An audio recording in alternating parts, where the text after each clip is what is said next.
从市场上买了一些杨梅，但是有点酸，那就用它来做一个酸酸甜甜的杨梅蛋糕。先来做一个4寸的戚风，15克纯牛奶加12克玉米油，用蛋抽搅拌至看不到油花。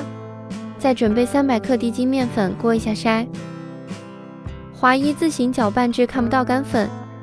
准备一个盛蛋清的容器，一定要擦干净，必须是无油无水的，要不然会影响蛋清的搅打。今天做4寸的，只需要1个鸡蛋，蛋清蛋黄分离，把蛋黄放入面糊中，继续搅拌至非常光滑的面糊。蛋清内挤几滴柠檬汁或者是白醋。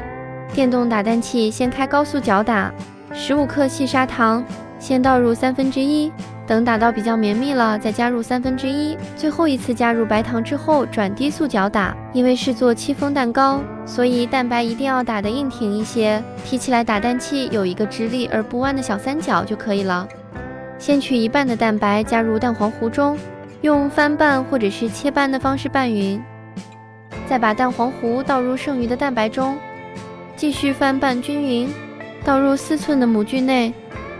拿起来震几下，震出里边的大气泡。烤箱上下火150度，记得一定要提前预热10分钟，放在中层烤40分钟左右，温度仅供参考，毕竟每家烤箱温度是不同的。蛋糕烤好后一定要彻底凉透才能脱模。蛋糕部分已经做好了，再来做果酱，一共是300克杨梅，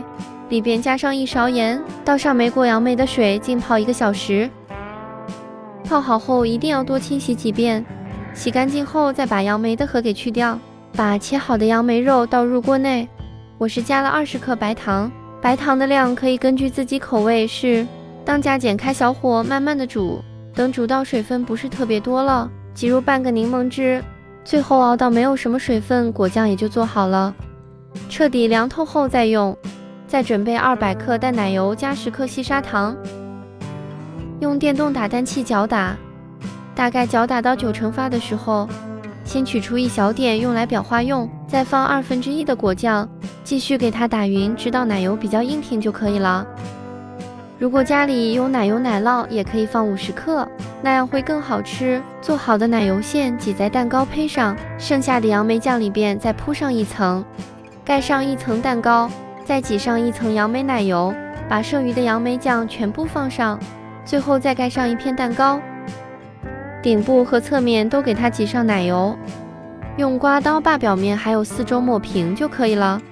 尽量的抹平一些，我就是随便划拉了几下，把流出来的白色奶油挤在上边，表面再放上3个杨梅做点缀，杨梅蛋糕也就做好了。